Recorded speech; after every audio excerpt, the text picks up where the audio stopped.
believe, but he's written, as you know, several books of poetry, and I have, a number of ones here for people who didn't know already. Very nice, thank you. That Golden Carp, Grass Saxophone, Blackbird's Applause I have right handy here, and knows that he's the president and publisher of Mammoth Books and Mammoth Press Incorporated. What you may not know is that he was my first creative writing professor as an undergraduate at Penn State Du Bois. And so we've known each other since 1989. And I had him, and I also had classes with Jackie. And I was going to mention that his unfailing service to students in the world of poetry has sent people, to far-flung reaches like South Central Florida. And some of his former students are on the Zoom. So you know that you've taken things that you've learned from Tony forward. And so he's contributing, such an enormous amount of information and wisdom, should I say, that we carry with us, and we continue forward. And as he mentioned, he was also best man at our wedding. He's responsible really for our wedding because as one of his students, Tony said, "Hey, you should get into the master's program at Clarion University. They have a program. It's close by. It's a good program with reputable professors." And a year after I went, Courtney had approached Tony and was doing some graduate work with Tony, and he said, "Hey, you should go to Clarion." And, I just have one piece of advice that I give to everybody. Clarion. Well, he said Courtney to Clarion, and we met. And long story short, we've been teaching here in Florida for 21 years. And the other thing that you may not know is that we have this thing. This is completely by accident that this happened. We bring Tony to State College of Florida every 10 years. And I hadn't realized it, but the first time he came was in 2001. It was the first time that we had access to a budget to say, "Hey, you want to come down? We'll get you a couple bucks, do a reading." And then he came just sort of randomly. It was, "Hey, this is a good timing," 2011. And now it's 2021, so I think we had to bring him down again. But without bringing him down with just this. So anyway, he's been very influential and a good friend and a great writer and publisher and someone who helps people out. And so with that, I'm just going to turn it over to Tony and go ahead and do your thing. Thank you, Jeff, for that very kind introduction. I first wanted to start out with saying, I don't know if you've noticed, but Jeff is wearing a Penn State shirt, but if you can see it, I can't see myself, so I don't know what's going on. But I am wearing a State College of Florida shirt, and I just realized today that I was established in the same year as what used to be Manatee Community College. And I was very happy because I didn't realize this. You guys kept the manatee as your, they don't call them logos for colleges, but whatever, your mascot, I guess. So that made me very happy. So for those of you who like to count down, I was going to say, I'm thinking about trying to fill up the time that Jeff asked me to talk for. I picked 20 poems. All my poems that I picked are relatively short, some even shorter than others. If I start to go too long, I'll just shut off my laptop and tell Jeff there was some internet or computer problems. And if by any chance I'm too short, I have others in reserve here. Again, for the students particularly, I got my start in poetry at a community college, very much like, well, you guys don't call yourselves a community college anymore, but very much like Manatee Community College used to be. In the very first English class I took, there was a professor named Alan Glossner, and it was an intro to literature class. And one day he read out loud this poem by a poet named James Dickey called Cherry Log Road. Still one of my favorite poems to this day. And it was the perfect poem for a teenage boy to hear because, the basic here's an old time word for you, gist of the poem was that there's this young guy. He goes off into a junkyard. He's meeting Doris Holbrook, I remember, I think her name was, who is the preacher's daughter. And when they're in the junkyard together, they meet in the back seat of a junk car. And Dickie doesn't say what they're doing in there, but I had a very overactive imagination to this day, actually. And so I kind of figured I knew what they were doing. And when they're leaving, Doris gathers some old junk parts to bring home, so she has an excuse to give to her father why she went into the junkyard. And it talks about, the speaker of the poem talks about he's riding his motorcycle out of the junkyard, ringing the handlebar for speed. And if I was going to get a tattoo, it would be this: wild to be wreckage forever. My health has created a sort of wreckage. So I guess it's lived out its promise. But anyway, that poem, I mean, if I were more of a cartoon character than I already am, a light bulb would have literally gone off over my head, because I realized, hey, poetry isn't like drawing on cave walls, like something people used to do. This guy, James Dickey, he's a normal guy. He played football in high school. He works in Atlanta. I mean, I could go to Atlanta and see him, and it just made me appreciate poetry and teaching. I was a business major at that time, and I realized in that class, man, I don't want to be a business major. I don't know anything. I would probably said it, ungrammatically in my head. I don't know nothing about business, and I thought, when I transfer out of here, I'm going to major in English. And the rest, as they say, is, history.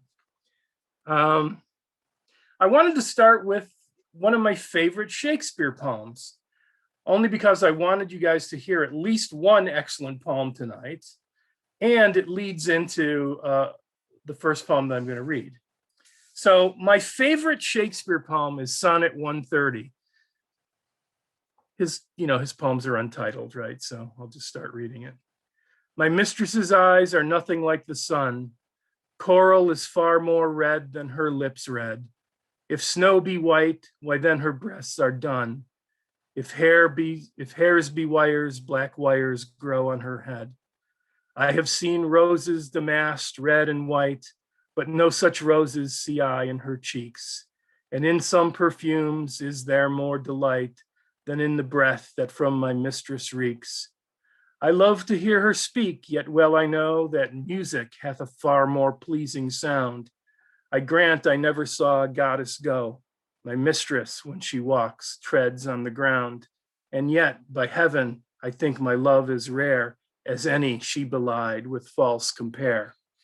And he's not talking to his mistress, which at that time just meant like girlfriend or lady friend or something, right? He's just talking. It's like a soliloquy. He's talking to whoever's listening. Us. He's talking to us. And, basically what he's saying is, I see this woman for what she is. I don't make false comparisons about her, but he still loves her. He sees her as a human being, as a person, but he still loves her. And I just love that poem. And, sometimes students go astray when they hear stuff like reeks. We use that, slightly differently, I guess. So anyway, a couple years back, there was a call for poems from a journal that came out of Clemson University to do remixes of the sonnets. And I thought, well, that's my favorite sonnet. I don't have any idea what I would do at this point, but I sent an email off to the editor and said, I'll do Sonnet 130 if it's not taken.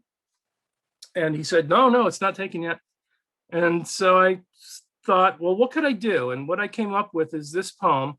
The speaker of the poem is a teenage boy. I think you'll sort of get the context, I hope, when I read you the title. And he is actually speaking to the woman in the poem, the girl in the poem. And one thing that I love that's really hilarious is it was taken by this anthology. And I just feel like, wow, I'm in with all these other people who probably know a lot more about Shakespeare than I do. So anyway, and this is kind of un-Shakespearean. It's not a true sonnet. It's the same length as a sonnet. It has a couplet, but it doesn't rhyme. It has the right rhythm, more or less. But anyway, the title of my poem is 1:30 a.m., pubescent sonnet spoken in the back seat of a souped up sunbird. And it takes an epigraph from Sonnet 130, I never saw a goddess go. Your eyes, misty, are nothing like the sum of days we'll be corralled by our parents for coming home late. Let me kiss the red off your lips. Let me see where the tan ends on your tits and hips. You're just a girl with black hair, wild as the tangle of my dashboard wires, and I'm a boy. In these deserted parking rows, dull white lines patter the asphalt. Feel what your sweet cheeks on my lap have done. My Levi's mask it. Let me lick your perfumes from the air. Let me feel your hot breath below my waist. I'll turn on the MP3 to a Keisha song. Don't deny me this heaven. Wait, God, wait. Walking now will still get you grounded, home late. So no Sonnet 130, even I will admit that, but it does give a contemporary spin on somebody talking to or about, in Shakespeare's case, a young woman. And I don't know, I mean, I've not exactly like this, but I've kind of lived that my version of Sonnet 130. So who knows? The next little grouping of poems that I want to read are about my illnesses. I've about 15 years ago now, I've had quintuple bypass surgery. And this past summer, fate decided that, the pandemic wasn't enough. It wanted to give me kidney cancer and other things that are related to it. And so, I mean, my attitude is, at least while I'm still alive, I don't know what happens after you're dead, make a poem out of it, And oddly, there's a lot of places that love to read about other people's misfortunes. So, I've gotten a lot of these things published. The first one, I refer to this town, Brockport, that Bernie knows pretty well. We went to school there, when dinosaurs still roamed the earth. But I use the town of Brockport as a kind of metaphor for this thing that I imagine in the poem. And basically the premise of the poem is, once when I have to go every year and they examine my heart in different ways and, make sure I'm still kicking and it's ticking properly and all that. And one time they did some kind of test and the doctor said, "Oh, your surgeon left us all these signs by stitching them into your, like the way the blood flows now and everything, And I thought, well, that's weird. It's kind of like construction signs, in my chest. And so I wrote this poem called Brockport Heart.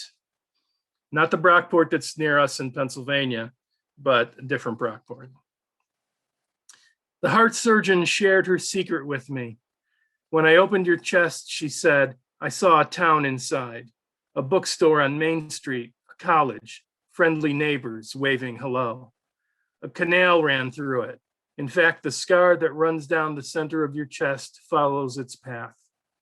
I asked the attendant to open the lift bridge, and he did.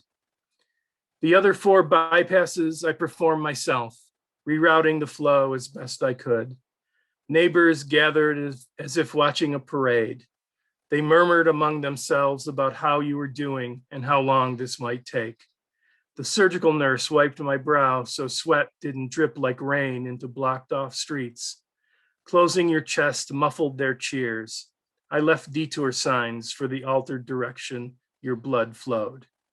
A few years later, after an angiogram, I saw those signs on an x-ray, arrows pointing the new way into town.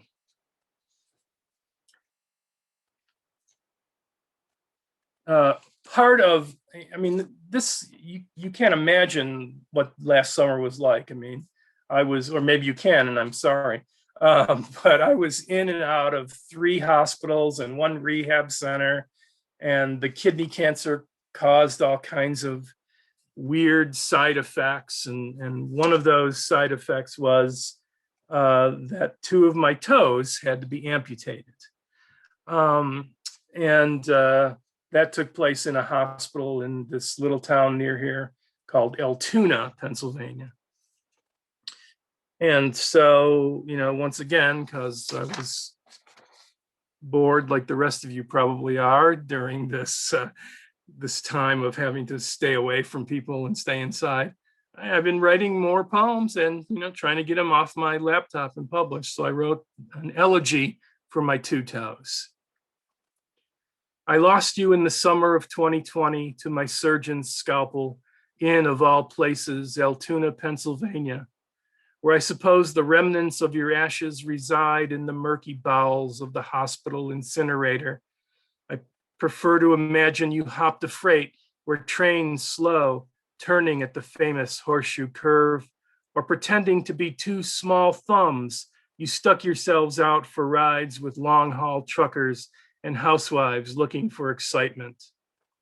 I suppose I should have much more to say about you, seeing we lived together for 63 years and a few weeks. But honestly, I don't. You hung out at the border of my left foot, and my surgeon lied when he claimed you didn't help me stand or walk. I drowned you in baths, shower water rained down on you like tears I should be shedding. I trimmed your ragged nails. I stubbed you just enough so you could send me telegraphs of pain, reminding me you existed. But now you're gone forever, slipping away in the darkness of anesthesia, like 2 roommates who've worn my socks and shoes and owe me years of future rent. Something bad happens to you, turn it into a poem. This last one is little, and I'm looking closely at how much time is going by. It's called Hospital Prayers. The basic premise of this poem is I'm an agnostic. I don't know if any God exists or not, or if any one of the organized religions is right or not. And so, I think the poem is self-explanatory. Hospital Prayers. This summer, I had 5 stays in 3 hospitals and 1 rehab center.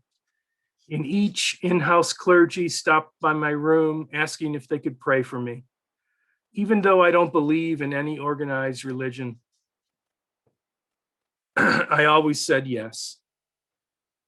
One time, my wife, who shares my disbelief, was visiting in my room. When I said yes again and the clergy member closed her eyes, starting an unusually long prayer over my hospital bed, my wife looked at me like she was a petite question mark and walked out into the hall. After the clergy member left, my wife returned and asked, "Why did you let her go on like that? You don't believe." "True," I answered, "but she does." So I don't just write poems about, woe is me, how sick I have been. And I just, and this is going to sound funny, but I've gotten involved with some local groups that deal with writing and publishing for local people. And it really just sort of dawned on me. I mean, not that I didn't know, but more prominently know that I live in Appalachia. That sounds ridiculous, but I mean, when I was able to go out and around, I mean, you don't see all the cliches of Appalachia everywhere. You just see people, you know. I suppose it's probably the same for Florida, right? I mean, you don't, Florida gets a pretty bad rap because strange things are always happening there, but like they don't happen every day. They don't happen, constantly. They just happen, somewhat often. So I've been writing some different poems about Appalachia, and one was for a friend of mine who was a librarian that used to work on our campus. She was my work wife, she used that term. I didn't. I mean, I used it after she said it first, but we were pretty close. We worked on some projects together, and we used to have lunch together. She was very, very nice person. I really like her friendship. And she sent me something once, or maybe just posted it on Facebook, about librarians and how that during the Depression, librarians used to ride on horseback into places in Kentucky. And I really liked it. And I thought, oh, that deserves to be a poem. And so I, tried to write one. And then this poem was taken by somewhere, but I don't have the publication information, probably an Appalachia related publication. Packhorse librarians. If you lived during the Great Depression, you might have seen or heard about at least women on horseback, some from a distance who looked like men, dressed in canvas work pants and Stetsons, some in the weekday cotton dresses they'd normally wear to work, riding astride on muddy trails that followed creek banks in the hollers of Kentucky. They carted books in saddlebags and brought news from far beyond the forested hills to the people who lived in these hardscrabble nooks and coal towns. They left the safety of their clean and quiet shelf-lined rooms, shining the light of words into mine-like darkness, beginning to map out a means of escape. And, you'll hear me clearing my throat occasionally or getting a little choked up. I am one of those most detestable of things, a poet who gets choked up over his own writing. But in my defense, I will tell you that I also get choked up over a decent television commercial. So, it's not just my own writing. I don't know if they have these or not. Do you guys have Sheetses in Florida? No? Oh my God. Must be a torture for you and Courtney. Well, for those of you who don't know, Sheetz is just like a massive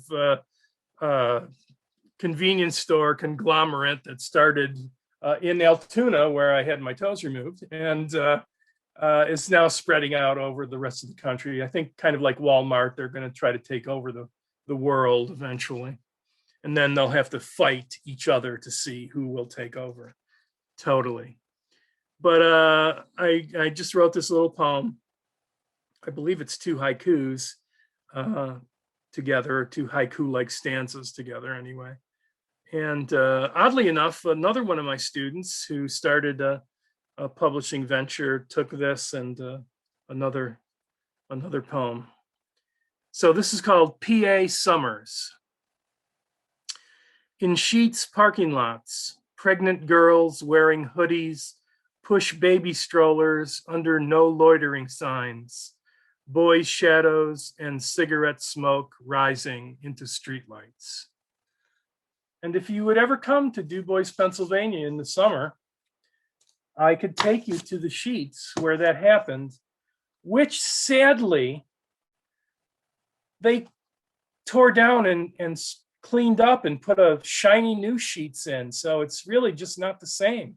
It's not as good for, pregnant teenagers and cigarette smoking teenagers to hang around. And now they have places to sit and, adults ruin everything. They make everything shiny and new and kids can't hang out anymore. I also live, and again, I mentioned the Brockway, the Brockport, excuse me, where I went to college. Well, there's a town here near the town of Brockport in Pennsylvania called Brockway, which Jeff and Courtney know well. And I read a little piece of information about the town once, and I've been to the town many times. And so I turned it into this little poem called Burning Crosses. The other thing that you should know is the Klan is still pretty, I don't know, pretty active is too strong a term, but it's still active in certain parts of PA. Burning Crosses. 10 miles from where my family lives in Brockway, known for its 4th of July parade and celebration, the Klan, still clinging on to life in this part of Pennsylvania, burned crosses in my lifetime on front lawns of Italian immigrants trying to scare them into moving out of town. Today, you'd witness those flames from the windows of the Sons of Italy Club. Which I thought was kind of a weird and interesting little fact. I mean, you know, if you go to Brockway, one of the first things you see is, if you go in on the main drags, big Sons of Italy Club. So, you know, interesting to me at least. So other than Appalachia, I like to write about music as well. And I'm one of those people that probably annoys the heck out of most people, because when you ask them, what kind of music do you like? I say, oh, listen to anything. Well, that's true. I will listen to anything. I mean, I listen to country music sometimes. I like the blues. I mean, I listen to anything. And so one time when I was driving in the middle of Ohio, the only radio station I could get, oddly, was an all rap station. So, I mean, I had to drive for several hours. So I got a pretty good little education about rap music. And one of the songs I heard was by 50 Cent. He's not as big in the music scene anymore, I don't think. And I can never pronounce his name the way he does. I think he pronounces it more like 50 Cent. But there was a line that I don't have exactly right in my poem because I looked it up. But basically it starts with a line. And this poem came about because this journal, Shaking Like a Mountain, wanted poems about contemporary music. And I thought, well, I know a tiny bit about one rap song at this point. I'm a little bit more educated about them now, but not much. And I thought, I think I can turn that into a poem that they would like. And if all of you are wondering, why the hell is he talking about his publications so much? That's what I chose from, new poems that have been published. And I was also hoping that, students would see like, hey, if this guy can get poems published, anybody can. But anyway, this poem is called Baked Goods. And it starts with the 50 Cent, slightly butchered line. I love you more than a fat kid loves cake. 50 Cent, great philosopher of the 21st century, understands his baked goods. For his own sake, I hope he knows as much about love. Myself, I was a fat kid once. I loved my cake and ate it too. In its absence, I dreamt about icing, shoving my hands wrist deep into its sugary lake, pulling out layers by the handfuls, crumb, bling. In its presence, I cut slices heart big. I forked in chunks to overfill my mouth.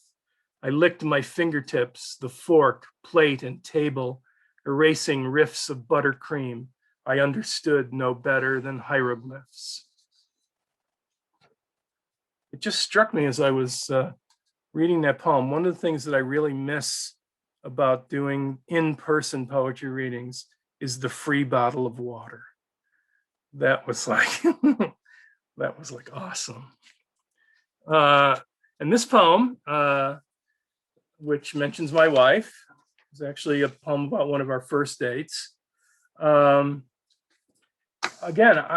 I write a lot of poems where I see a call for something, and then I just try to meet the call and see if, they like the poem. And, a little bit more than half the time they do. And this is called Love in the Cinema. This is probably the newest poem in here. In 1983, my future wife and I went on one of our first dates to watch David Bowie star in Merry Christmas, Mr. Lawrence. I have to stop there before I go on. If you haven't seen Merry Christmas, Mr. Lawrence, you have to see it. I'm sure it's on Netflix. It's one of the strangest movies I have ever seen. But somehow it helped to solidify our relationship. In the darkened theater in West Lafayette, Indiana, a place where we lived then, but neither of us called home, we sat next to each other, trying not to touch shoulders, knees, fingers in the popcorn bucket, together yet separated by circumstances and fate, like Bowie's Major Jack Colliers and his Japanese captors at the prisoner of war camp.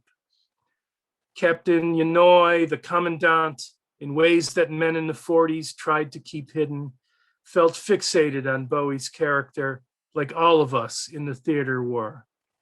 Rapt, watching this movie about relationships that can develop during war between people, officers and their underlings, Japanese captors and British prisoners, we sat safe, only imprisoned by the hard, narrow seats, David Bowie's performance, and the beginnings of love, our relationship developing like the films never could. Yeah, I'm old enough now where I can say stuff like, you kids today, now if we go to the movies, which again, we haven't been able to do for quite some time, there are these plush reclining seats. I mean, almost guaranteed that I'm going to fall asleep during the best movie. Back in the day, you had to sit in a hard chair. I mean, I don't understand. Another thing that seems to appear frequently in my poems is tequila. Probably because I've spent a good portion of my youth drinking it.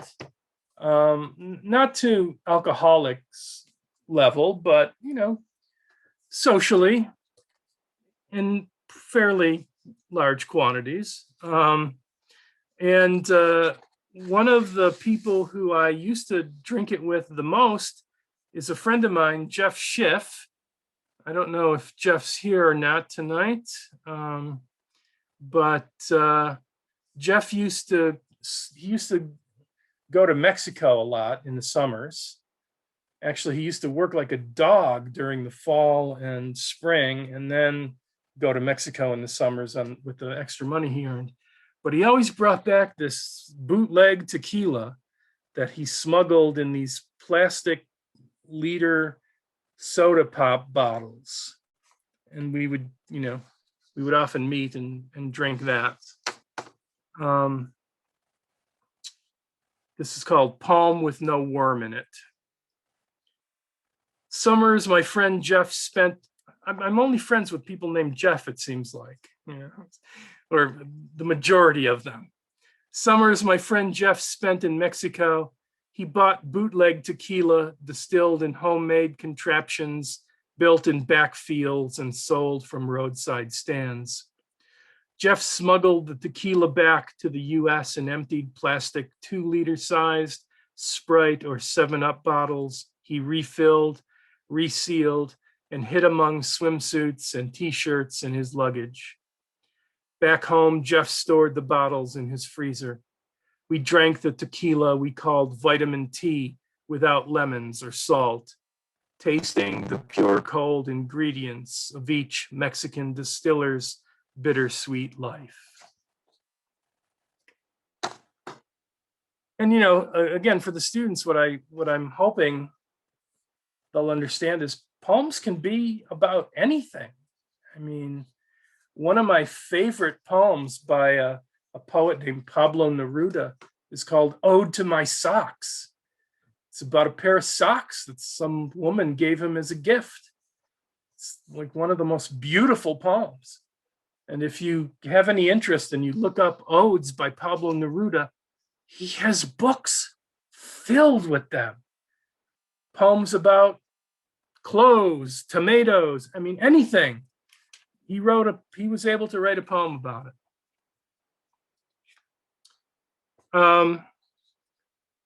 Just checking the time here. I moved recently with my wife to,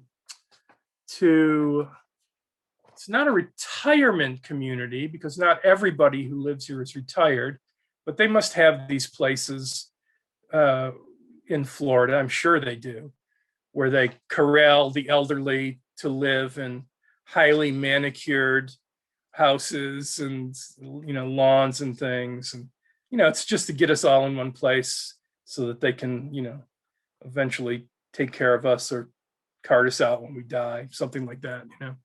So this place is called, they all have like fancy, sweet sounding names. Our place is called The Cottages, you know. It's really a nice place. I mean, we have a very nice house, and you know, they provide all sorts of, you know, wonderful services like shoveling snow and mowing lawns and, you know, stuff like that. But, you know, only old, and you have to understand, my wife and I'm 63, my wife is younger than me. We're the youngest people who live here. You know, everybody else is like into their 80s and 90s, and, you know, it's kind of strange, like, to see no young people around, but yeah, you know, I'm happy about it when I don't have to find some young kid to pay $10 to shovel snow. The other thing about this place is it's like a nature preserve, you know. I mean, it's Pennsylvania, so of course deer are always running around. They're like the rats of Pennsylvania. There's turkeys, there's ducks. I mean, it's crazy. So this poem is called Ants Dressed in Black. Not ants like ants, ants, A-U-N-T. Ants dressed in black. The same flock of wild turkeys lingers in my backyard early every morning. They remind me of old Italian ants, Zietta, dressed in black for mourning since the day their husbands died.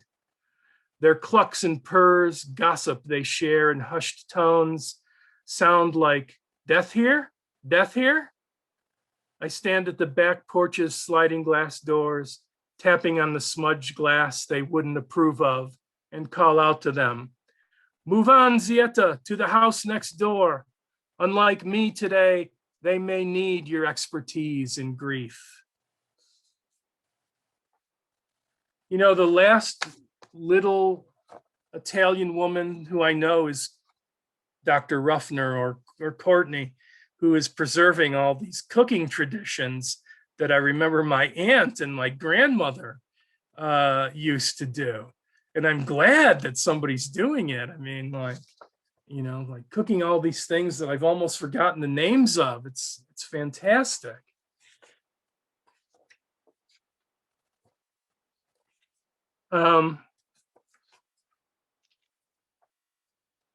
I have another poem that features that friend Carrie, who I mentioned earlier. And once again, she just sort of provided me with the genesis of the poem. You know, Facebook seems to be a good place during the pandemic for me to get ideas for poems.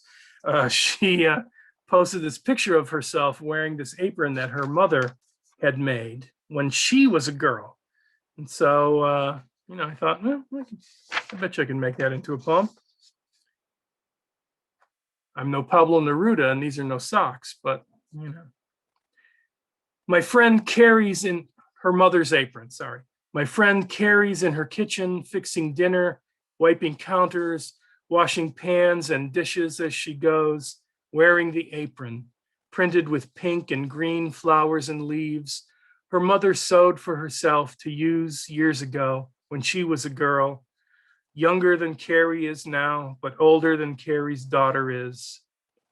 Her mother isn't with Carrie, offering guidance and advice tonight, and her daughter isn't there watching or helping either, but sometimes she does and will. Eventually, Carrie's daughter will inherit her grandmother's apron, Maybe if she's a mother raising a daughter herself, learning the truth of the phrase, a mother's work. A mother's work is never done and can often, like love, be complicated, messy. So any protection, even this thin cloth and all it holds, handed down through time, part of one family's history, can help. You know, when I get into moments like that, my wife offers me the old advice: think of baseball. But when I think of baseball, all I can think about is sex, actually. So, you know, it works in the reverse order that it's supposed to.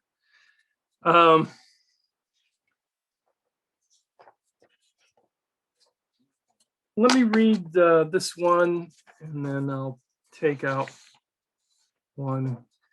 I'm also interested in pop culture, and in the news a couple years ago, I guess, was this rat in New York City called Pizza Rat. It was named by somebody who took a video of him.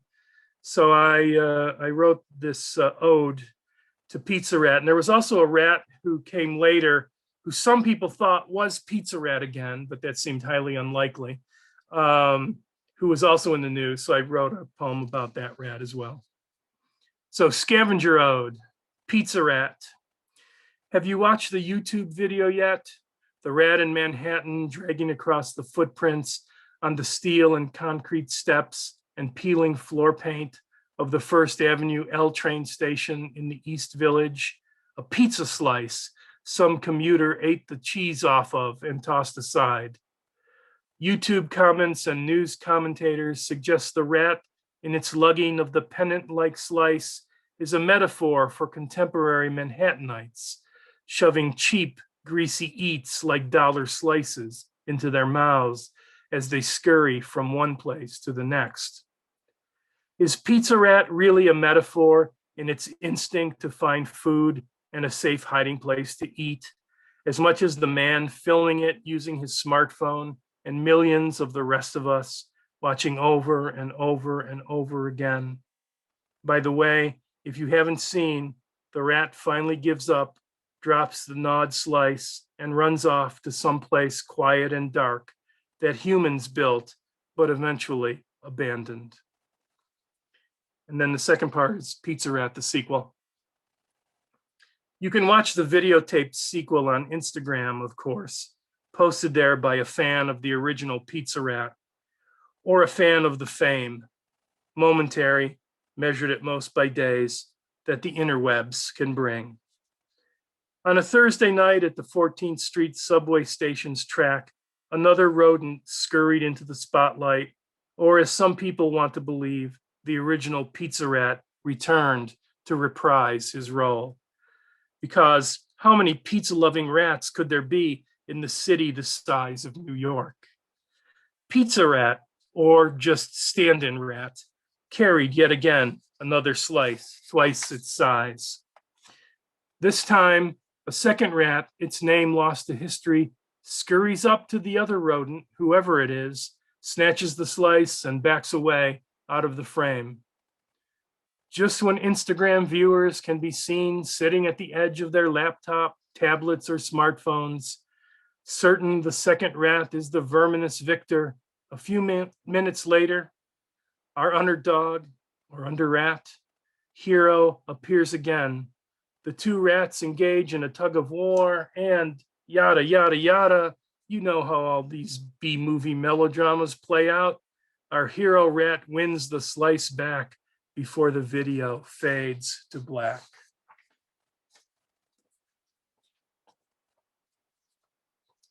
So let me, I'll read you this one. This one, again, I belong to this group on Facebook. It's the Frostburg State University Literary Society group or something like that, literary organization group. And during Poetry Month, this month, every day they posted, something for people to try, a prompt to write a poem. This is the only one that I paid as much attention to and actually tried to. I must have been, trying to put off some grading that day or something. But the prompt was they sent you to some kind of dictionary of antiquity and a dictionary of science fiction, and to work stuff into, that's the official poetry term, by the way, stuff into your poem from those two places. And so, I've got a Roman goddess in here. I have Sappho. I have one term, an Ansible, which is like a communication device. And this is called, I'm worried, by the way, and that's why I even wrote this poem at all, like that we're too easily disposing of this planet and thinking about moving to Mars eventually. And I'm happy that we're exploring space and all that, but I would hope that we would spend some money and energy just taking care of what we have and not, killing off all the elephants or tigers or whatever. So anyway, this is called Breakup Apology Sent from Mars. Vac suited to work on this space station orbiting the colonies below, I worship Vacuna, Roman goddess of leisure and repose. I tighten the loosened panel bolts again today, gazing in the direction of Earth. Planet we ruined. Like Sappho sent her love in poems to Anactori, I wish I could send your uninhabitable shell an instantaneous message with my Ansible saying, we miss you. This breakup was our fault, not yours. Can you imagine that? Breaking up with a planet? Come on now. So I'll end with one last poem. This is probably my crowning achievement as a poet. My daughter was the poetry editor of the literary magazine out of Lake Erie. Out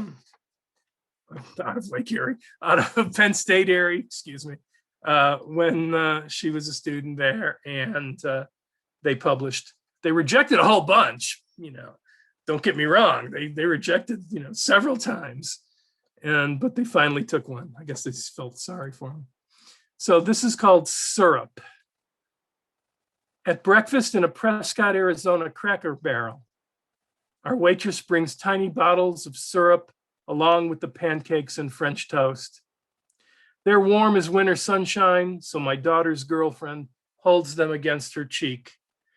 The biggest letters on their labels proclaim the amber liquid filling the bottles is 100% syrup. But the small print whispers it's only 55% maple and 45% cane. So it's true and not true at the same time, especially to my daughter's girlfriend, a Canadian who expects syrup to be maple and nothing else.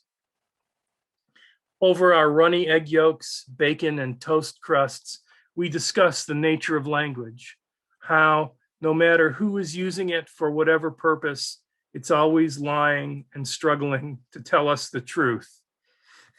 I love that line. So again, I love my own cooking too much, my poetry cooking. It's always lying and struggling to tell us the truth at the same time. So I will shut up with the poems now, as some of my New York friends might say. Shut up with the poems now. If you can see, Tony, there's been some movement in the chat as you were reading. Some people appreciating. There was so Isaiah Miller is our department chair, and she remembers both of your prior readings. Oh my God. She commented on that, and I feel like the Grateful Dead. I have a fan who follows me around. So yeah, she her brother and her husband, I think, are all on. Wow. I've seen all their names on this list at some point. So all that grad school was not for naught. It paid off, right? That's it. So nice. I have to point out that my wife, made a comment about elderly, and my wife is younger than me.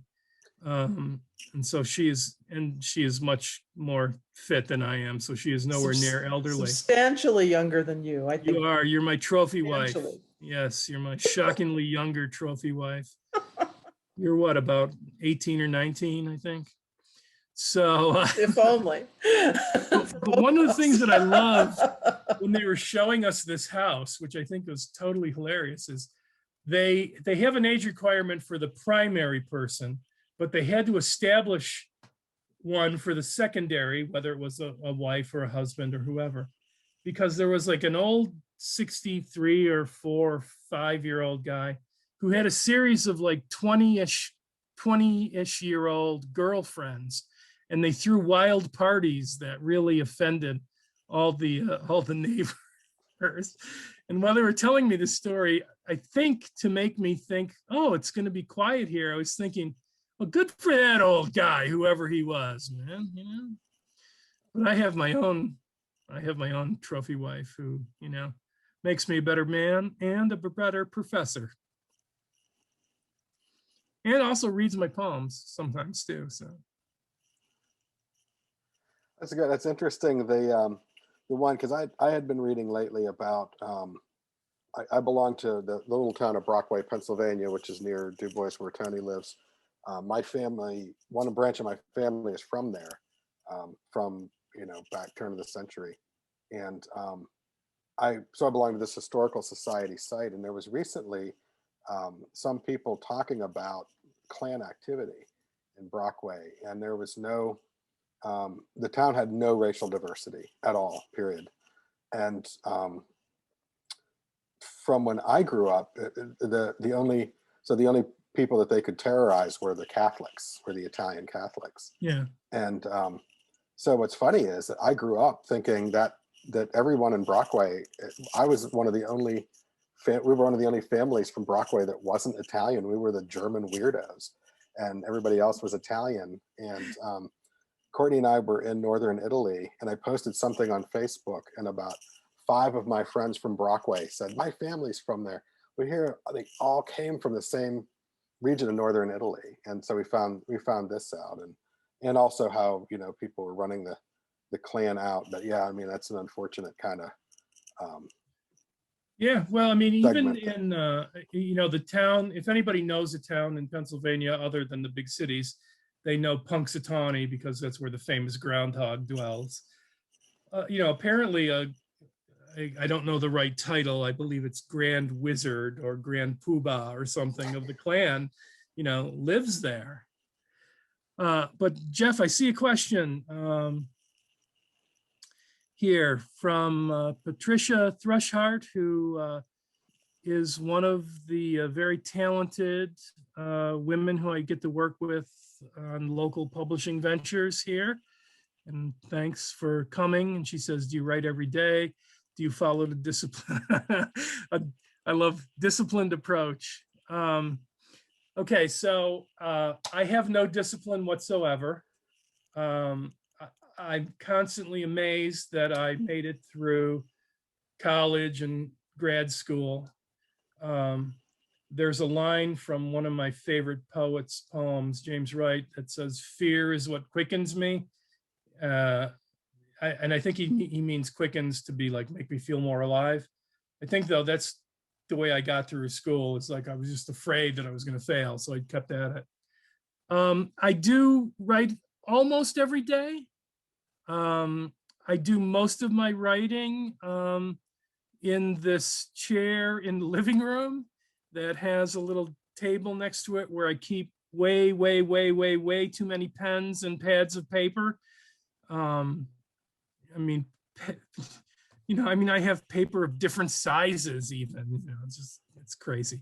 But anyway, but no, I have absolutely no discipline.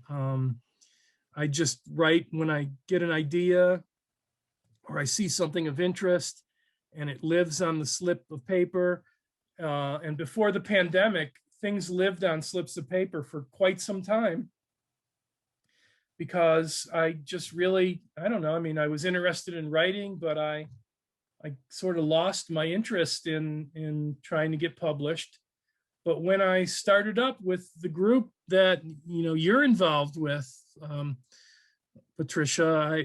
I was reinvigorized. Is that a word? Yeah, I mean, I just got the interest again, and then I worried, oh well, I'm not publishing in the best places, and one of my old friends from graduate school, who again I see only on Facebook now, that I have no real friends anymore. They're all, I mean, they're my real friends, but they're just video representations of them now. He said, just get it off your laptop. Doesn't matter where you get it published. Yeah, that's, I'm going to follow his advice, so I don't wait a year or more for the New Yorker or poetry. I just send it to some weird little magazine, and, if they like it, they like it. And if they don't, then send it to another weird little magazine. Oh, I wish I could find, man, one of the places that took one of my poems, couple of my poems, has the greatest name. I mean, I can't remember the exact name, but it was something like the real title, and then the subtitle was Lupus Warriors, Fibro Bitches, and Superheroes. And then, man, I cannot wait until my yearly review, when I have to point out to the head of our campus, is called the chancellor, the weird naming system that Penn State has, the chancellor of our campus. Yes, I had 2 poems in this, but I am neither a fibro bitch or or whatever the other one was. So I must be a superhero. So I hope I get a really big raise. Yeah. So, but I mean, I think there'll be no raises this year. So Heather Shepard's here. She asks, what do you do with the half-written poems that you have difficulty finishing? I just leave them in wherever they are. I mean, I don't,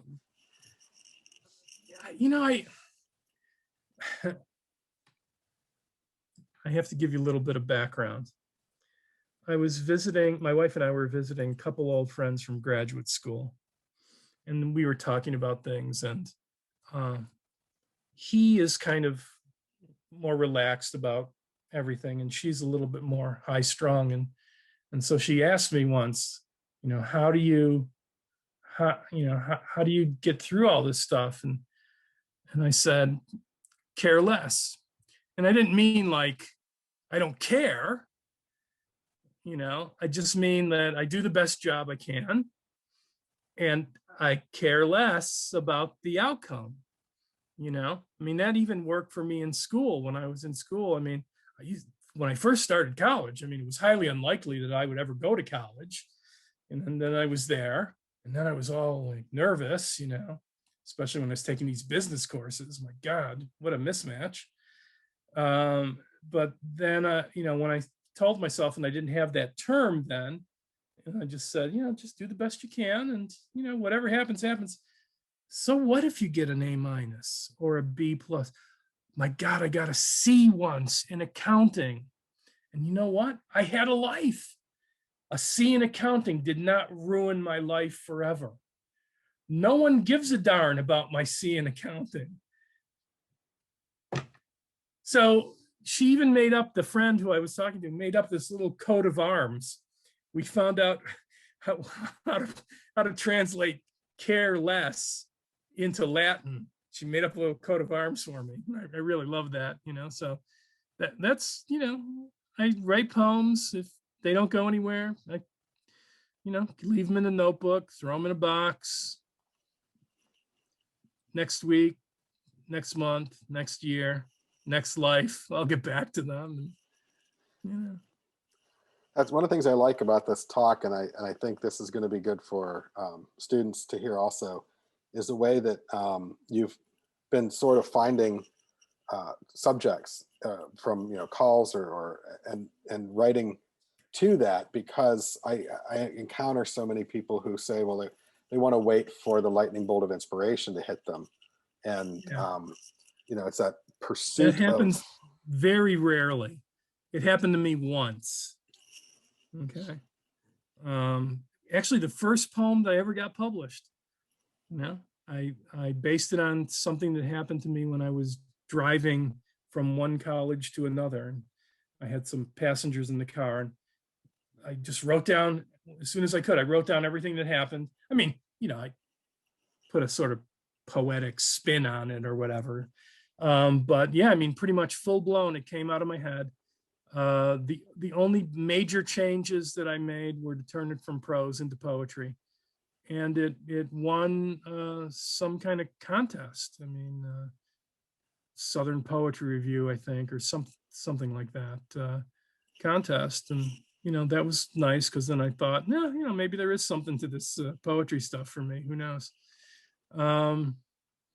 But I don't know if any of you have ever read this short story by John Cheever called The Enormous Radio, but the basic premise of the story is there's a couple and they buy one of those old timey radios that your parents or grandparents probably had to sit around in the living room and they listen to music and news. But the radio doesn't get music and news. It gets what's going on, literally what's going on in the world, like what's going on in their neighbors' apartments and what's going on the streets. I think that's what you have to be when you're a poet. You have to be like the enormous radio. And I should update that metaphor. You have to be like the enormous cell phone, that, things tend into you, to borrow a Whitman phrase, and you tend out toward them, right? I mean, you have to be aware. And just so that your students know, I teach an intro to poetry class, probably very similar to the one Jeff, creative writing class, that similar to the one that Jeff does. And I have students all the time who say, I can't find anything to write about. Well, one semester I asked the student, what do you know about the most? And he said, golf. I said, all right, write every single thing this semester about golf. And he took me up on the challenge. And I was almost bored out of my mind. But, some of the stuff that he wrote wasn't bad, and it just goes along with my premise, and everybody knows something, right? I mean, poetry is kind of scary to people sometimes. It's like, oh my God, I couldn't possibly write a poem as good as Shakespeare, Well, I don't have to write a poem as good as Shakespeare. I just have to write a poem. And, if that poem never gets published, okay. Again, it's not going to ruin my life. I might be a little sad, especially if I thought, I always get a little sad when I get rejected, whether it's by the poetry magazine or, fibro bitches and lupus warriors. But yeah, I don't really concern myself. The writing is the thing, right? And students, I mean, something, right? I mean, you put clothes on when you come to school. There you go. A whole bunch of things you could write poems about. You must have something that you like to do when you're not in school. I mean, I hope that you don't just live in the classroom, living off insects that might wander in. Oh, a bee, thank goodness. So you do stuff. It's Florida, my God, you must go outside all the time. Or not, if there's, a hurricane or 100+ degree days. But even if you just stay inside, yeah, you could write about that. Yeah, it's interesting. I think there's stuff to write about everywhere. And then, like I said, with you, sort of modeling today, that idea that you can take a topic that you didn't know you were going to write about, and it pushes you into new directions, and you write. I find, I give them an exercise or something, and I always tell them, when I look at an exercise, it causes me to write a poem that I never would have written otherwise. And so and some of them are completely useless and they go nowhere and they end up as kindling, and some of them are decent and end up somewhere. Yeah, sure, right. You get a little practice. Yeah. I mean, writing's like anything else. I mean, to a certain extent. Like, I could practice writing for 1,000 years and I'm never going to be as good as Shakespeare was, but I can get better, Yeah. And, I think I sort of like writing stuff, again, because it used to be in my memory that a couple of your friends, maybe, usually the people hosting the reading, and then just students who were forced to go would be at poetry reading. I always wanted to write the poem that somebody, a student in the audience, would say, Oh, wow. I never knew you could write poems. And that actually happened when I did the reading at the Venice campus for you guys. Some guy, sitting in the back row. I don't remember if he really was, but in my memory, he was chewing tobacco, least likely to enjoy poetry, came up to me and said, man, I didn't know you could write poems about that stuff. And that was like probably my highest level of achievement. And same thing. I can't remember where it was, but I read once at a community college, and there was a guy sitting on the floor, because that's where you usually sit when you go to poetry readings. And he was sitting there listening somewhat intently, and he came up and he said he really liked this one particular poem, and I said thank you. Then the professor said, oh yeah, I can't remember the kid's name, unfortunately. He just got out of prison. I'm like, yeah, all right, I've achieved something. This guy just got out of prison, and he probably has many other concerns, but he was, he liked the poem of mine. So it's about as much as I can ask for. You reached them, yeah. Well, that's all. It's always one of the things I appreciate about you is the poems of real people or poems of real things, and it's not not trying to be poetic, but it's being poetic and making statements and all that. I'm glad you're discovering Appalachia around you. Yeah. I know it sounded stupid, but it's not like I didn't know this was Appalachia, but it was just sort of like, hey, Appalachia. Yeah. Exactly. So I started writing a series of tankas, and the first line of every tanka is Appalachian, because it's got the right number of syllables. Appalachian, 5 syllables, right? And then it's just sort of things that I see, right? Whatever it is, doesn't matter. Just write it down. And if I think, well, this is good enough so it wouldn't totally embarrass me if I send it out, I send it out. And, some editor says, yeah, I like it, or many editors say, they politely say, this isn't quite what we're looking for. That's another important lesson, though, is learning that writing, especially poetry, it seems like is about rejection, and it's about getting rejected a number of times before you get accepted. And I joke in my class, if any of my students are, if any of my students are here, I joke in my class that I say, Tony's the one. I took a creative writing class, and I came out of high school writing the awful poems that people tend to write, about love and lost love, and sappy, sentimental, weepy, whatever. And I come into this creative writing class, and he very gently and very, very kindly says, yeah, this is crap. We need to do something else with it. He didn't say it was that. For your own good. I knew you could take it. It was. I said, there are some people who I wouldn't say that to because it would crush them. But I knew you could. Well, there was this development of where I wasn't, I wasn't sort of into the imagist groove yet, and then I found imagery, and you made 2 comments on poems of mine from then that I remember. One is, you are the image king god of all time. Because I just it was image after image. And then there was another poem, and it was a story, and kind of telling a story, but with really no point. And you made the comment that there was something missing in it. You said, a point, I guess we would call it, needs to be made here. And I said, oh, so it was just, and I think that the result of those 2 comments that you made on my work and poems that spanned, maybe, I don't even know if they were in the same semester, to be honest with you, but that combination of commentary was exactly what I needed to hear, so that my poems kind of do both, and I think that was what was needed. So there's an honesty, but and I do say, very kind about it. He's not a mean person. There's not a mean bone in his body, but did, and so I think all those things are important. All those things are important as well. You need to understand, going forward in writing is a lot of rejection. Going forward in workshopping is hearing stuff, kindly, but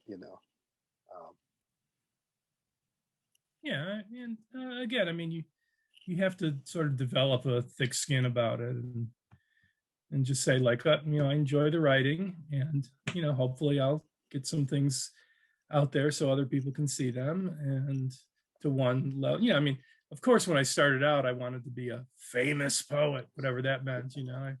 I wanted to be, someone who I know that you love too, James Wright. I wanted to be James Wright, but I'm not James Wright. I'm Tony Vallone, and I can try to be the best Tony Vallone as possible, and keep trying to improve, obviously.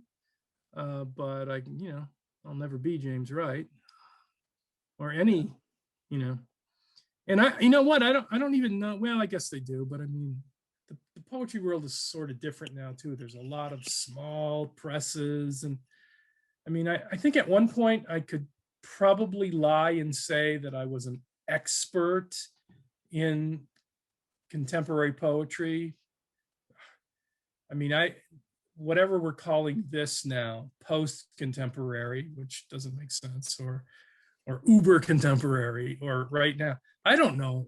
I mean, you couldn't possibly know everyone, because poetry is splintered, right? I mean, there's people who are trying to write literary poetry, and then there's people writing spoken word, and then there's people writing rap, which is, I would say, a kind of poetry too. And then there's Instagram poets. And, I mean,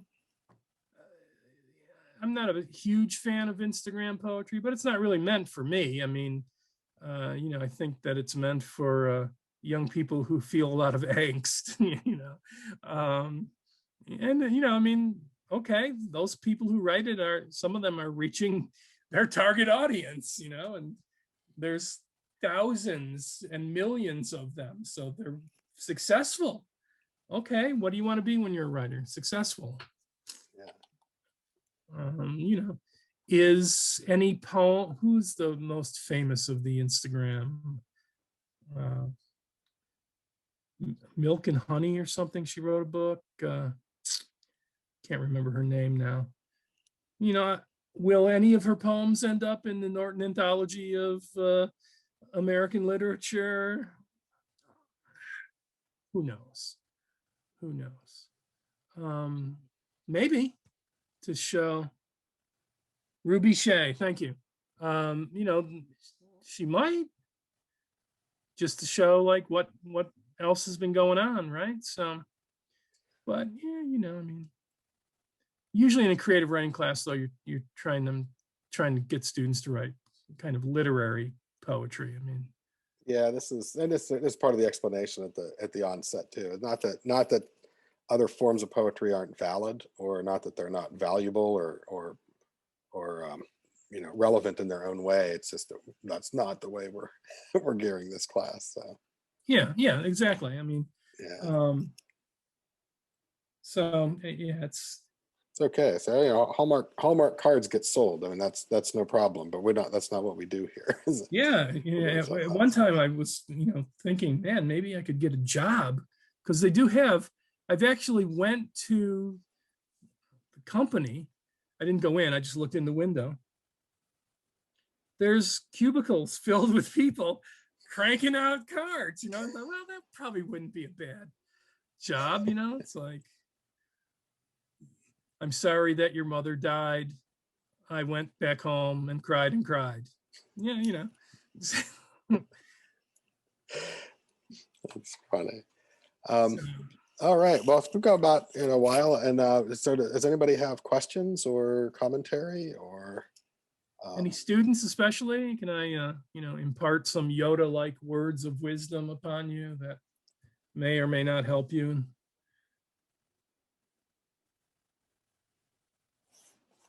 All right. Our friend Julie said this was amazing. Thank you so much. Thank you, Julie. Do you know what the word amazing means? I'm not sure you're using it correctly, but thank you. She does. She's our colleague who does the guest list, so she'll probably be okay. she'll probably be maybe looking to call you in, because we're doing we want to do a lot of things like bring people with, especially people who are experienced in publishing and stuff, to provide talks and interview. How did you get into writing, and how did you get into publishing? And we're really trying to put English and letters out in front of students, as a way of fighting against the sort of STEM stuff that wants to leave behind arts Yeah. and letters, and trying to say, there are jobs for English majors. There are things you can do, and Absolutely. so that's You can be happy.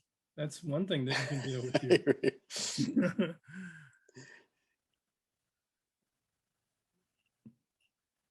I'm just reading Courtney's, her students took off. Oh yeah, they have an assignment for tomorrow. That's your But radio anyway, I would be student. happy to talk with Julie about publishing or whatever.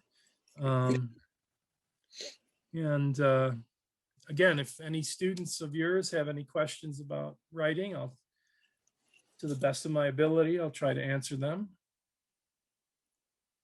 I would like to thank all my friends who came. Really appreciate it. Friends, former students, people I paid $10 to on the street. That's the other thing. The other thing I miss about in-person poetry readings is always the people who came for the free wine and cheese. Like, they really don't care about poetry, but it's like, where are the eats? But you got cookies there? Was there That's right, pizza? yeah. Is- That's right. Cookies, all right. Cookies are kind of poetry too. Yeah. I see Bernie there, and I think it was the first reading that you ever did here. You had left our place. We drove you. We drove you to Bernie's and dropped you Yeah. off there to do a reading at Florida Southern. Right. Yeah, exactly. Bernie has since taken off for the wilds of Montana. Well, not so wild. I guess he lives in the city, but yeah, it doesn't teach at that same place anymore. No, I knew he was leaving there at one point. So, but so I guess your students either all left or they're firm in their convictions about creative writing, or it's just at the end of the semester and they just don't give a damn anymore. that too, our finals week is next week. But I really wanted to. One reason I wanted to have you right at this moment in time is to sort of cap off National Poetry Month. I thought it was fitting to have a poet and someone who's done really great readings here before. Like, I mean, you joke about it, but you would come and do a reading and the students really responded. And it was, like you said, because they tend to come in thinking, oh, it's all this Shakespeare stuff, or it's all whatever. And you can write these poems about these, really sort of relatively ordinary things in Yeah. life. Oh no, I know. I mean, I'm not lying about that James Dickey poem. I mean, that's really what happened. I mean, and it was just like, again, phew, light bulb. It's like, wait a second, this guy's still alive.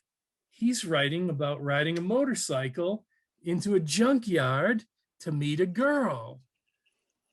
I like that kind of stuff. Maybe I can write poems too.